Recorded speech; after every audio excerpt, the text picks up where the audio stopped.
Hello everybody, Dr. John here, and we are up to day 4 in this 7-day series.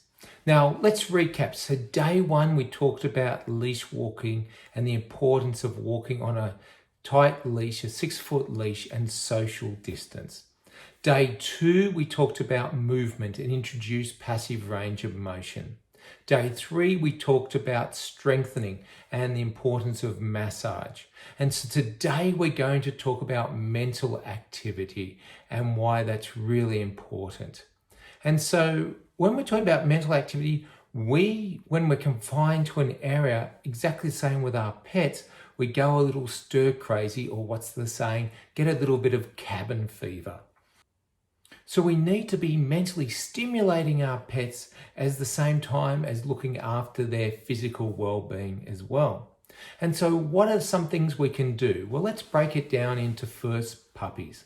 And puppies are really easy. And actually, if you have a brand new puppy, this imposed isolation period for weeks to months will be an incredible bonding period for you and your puppy, because you are home, you're there with the puppy the whole time, and your puppy and your relationship will develop so much more because of this time with your puppy. And so what we want to be doing, and the exercise we're going to be showing the video today, will be how to do sit to stand.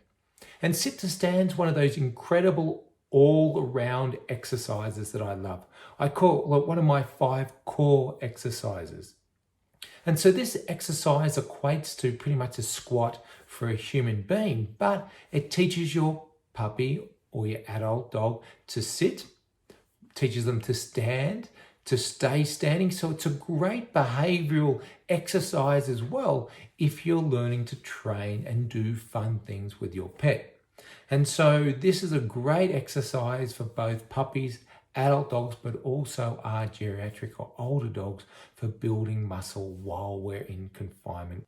Because as we've spoken about in previous videos, while they're in confinement, we're losing muscle mass, we're losing soft tissue support around the joints, and we want to protect that. And a sit to stand exercise is one of those fantastic exercises that will help with the hind limbs, the shoulder, the forelimbs, pretty much into an all body workout exercise.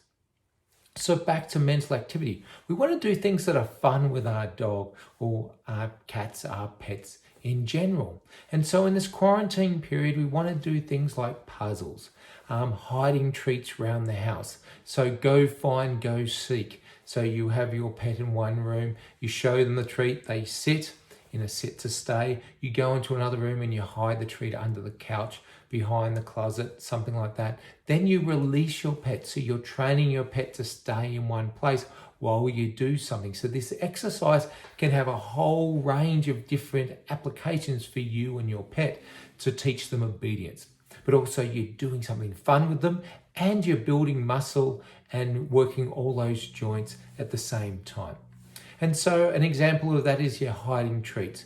Doing puzzles. If your FedEx or mail is still working, get puzzles for food. Put half their food in a puzzle. Put half their food in online. You can go online and there are plenty of programs that show how to make food toys for your pet. Peanut butter is a great one. Putting peanut butter inside of a Kong, inside of different things so the pet can push it around and work for the treat.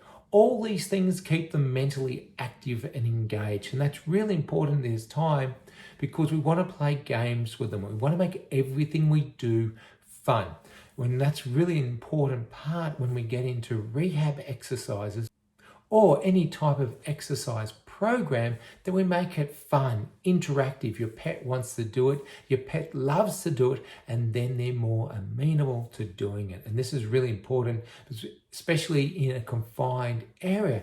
If we do things that your pet doesn't like to do, we do things that hurt your pet, things that make your pet hesitant, they're not going to want to do it. Therefore, we're going to miss out on the ability to mentally stimulate them, physically work them, and emotionally build that human-pet bond that's so important, that I think will be one of the big things that we look back from this time and go, wow, this time might have been very trying to be in self-isolation, but the bond, human-animal bond that we've developed with our pet has been so much more that I think this will be one of the big pluses coming out of this.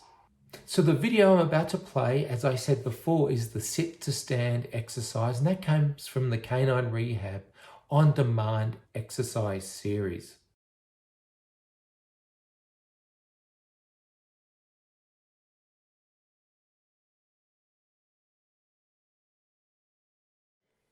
So the next exercise we're going to look at is one of my favorite exercises. And really I call it one of those 3 or 4 super exercises, and that's called the sit to stand. And why the sit to stand is so important, it is really the equivalent of a human squat. And we know the powers of squatting in humans, and we're doing that exercise with our companions. And so while they're working their quadriceps, their hamstrings, their gluteal and their gastrocnemius muscles as they're going down and coming back up. But also it's a great exercise because every joint from the toes through the hock, through the stifle and through the hips gets to work in its normal range of motion as they're coming up and down. But this can be a hard exercise to learn and a hard exercise to train in the first place. So if we get him up, go up, and we get into a sitting position, we see that here he's in what I call a lazy sitting position. And that's where he's collapsed the side, the leg can be out a little bit. It's not indicative of anything that's going wrong orthopedically, it's just a lazy sit. And we'll talk about some tricks that we can do for dogs that sit lazily later on and how we can correct that. But so he's sitting out to the side, he's sitting lazy. Now this can also be how dogs that have had surgery, a TPLO, a TTA, an extracapsular repair can also sit like this. So this is a great way to demonstrate how we can work with those dogs as well. So we want them to come up into a standing position, and then we want to ask them to sit. And so you see he's still, and then he goes down into a plot. So we get him back up, we get him to sit. He's now sitting a lot, oh good boy. Now he's sitting a lot better. He's square over his back legs. When we look down, now he's gone into a lazy sit. So he's going to do really well with these exercises. I'm going to show you how to beat this problem. So if we get him back up, get him to sit. Good boy. He wants the treat. He's well trained. And so when we look down, we see that, I'll give him the treat, and then that exercise just made him go. So we get him down, we give him the treat. What we're looking for, stay, is that when you look down, come back up.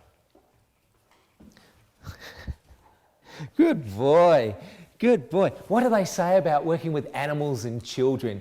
They can do the most wonderful things. Yeah, okay, 3 go. Come back. So when he sits, we want to see that when you look down, stay there, when you look down, you can see the stifle is over the top of his toes. So everything in symmetry, when we're looking down, it's a box and equal weight is being put on either side. Now he flops over to the side. But we want you to, when you're doing this exercise, come back. When you're doing this exercise, to make sure that when you look down on him, he's sitting square like he is at the moment, and that's when we start the exercise. So what we do, we get a treat and we say up. And so you saw when he stood up, he took a step forward, and that's actually cheating because as they're propelling forward, they drag themselves forward with their front limbs and they don't get the great squat exercise we want them to do. So I'll show you a trick on how we beat that. So we get him once again to sit. We look down, beautiful and square. We then put our foot in front of him. We then ask him to come up. He stepped forward, but you saw he did more of a squat there at the back. So once we get him to sit again, we put our, no, sit. Good boy, good boy. Oh yes. Now we ask him to come up. See, he did a full squat. He didn't step forward. He used all those muscles to pull himself up slowly, and that's what we want. Now, it's going to take a while for dogs to learn this because it's an unnatural thing that they do. Or when they do it naturally, they just flop to the side, the leg goes out. As you said, he has, or seen, he has a lazy sit.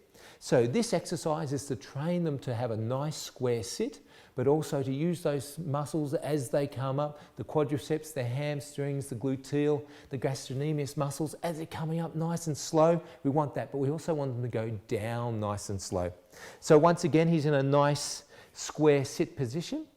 We then take the treat, we put our foot in front of him, and we ask him to stand up like that. Oh, perfect. And that's what we want to do. It's quality over quantity.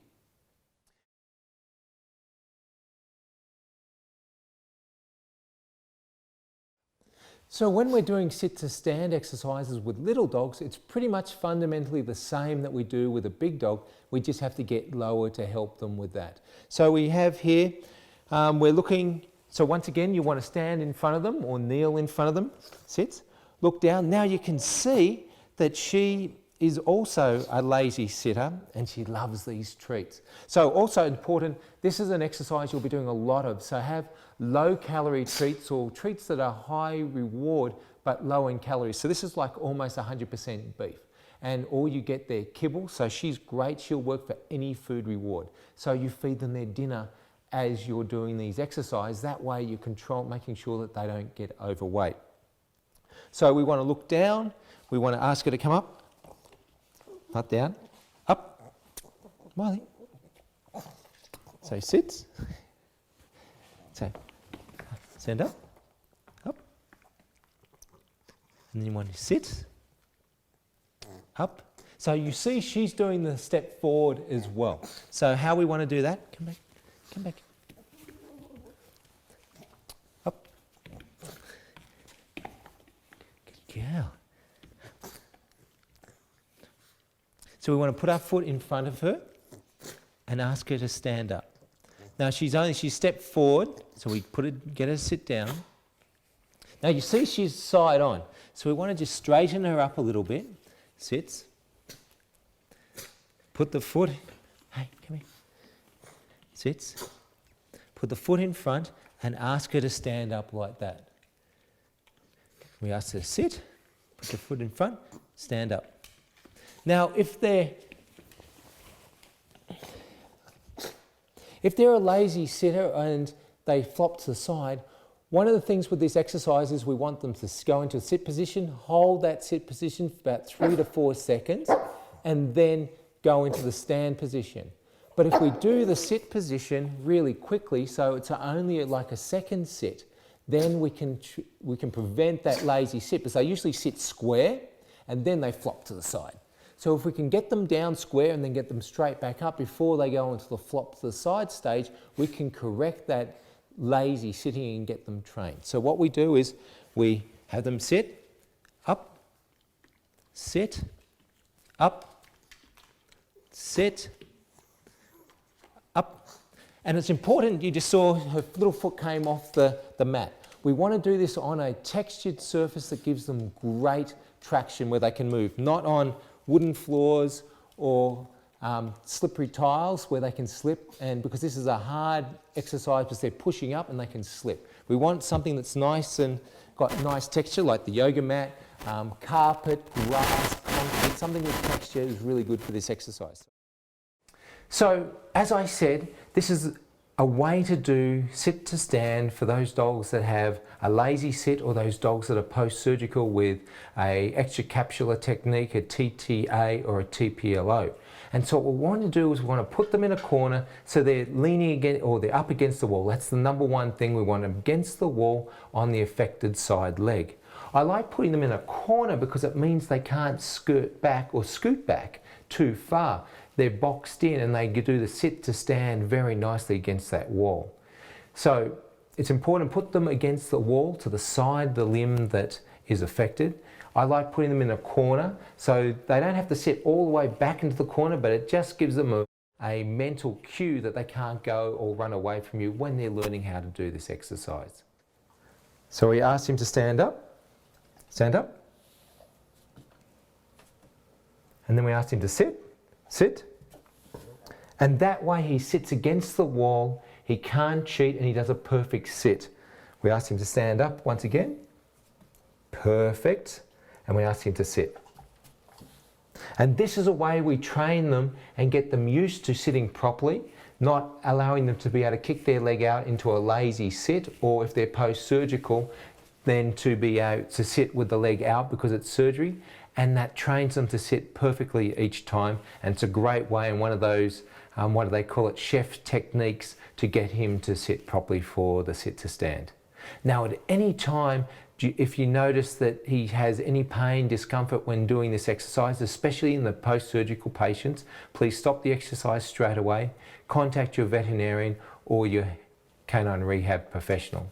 And we know that they're not going to do this exercise straight away perfect. It's going to look bloody ugly, is a way that I heard someone once describe it, because they'll be all over the place trying to learn how to do this exercise, but they will learn how to do this exercise, and then they'll sit perfectly square once we train them on the wall technique, and then they can do that back in off a wall once they've learned how to do this exercise, and it'll look pretty. But I guarantee, but at the beginning, it's a hard exercise to master because it's building core strength. They're using joints that, if they're post-surgical, will hurt. We know it works through the hip, the knees, the hocks, and the toes. It's a full motion exercise like human squats. So it takes them a little while to get it. So don't be surprised if they don't get it straight away, but they will get it. So hopefully you learned a lot out of watching that video. But if you have questions, put them down below in the question box, or you have comments from this webinar or previous webinars, and I will be addressing those. Also, if you haven't subscribed, click the subscribe button down below, hit that bell, so that will also notify you about upcoming future videos so you won't miss out. So in tomorrow's video, day 5, we'll be talking about endurance. Until then, be safe and healthy, and I look forward to seeing you on tomorrow's video. Until later, bye-bye.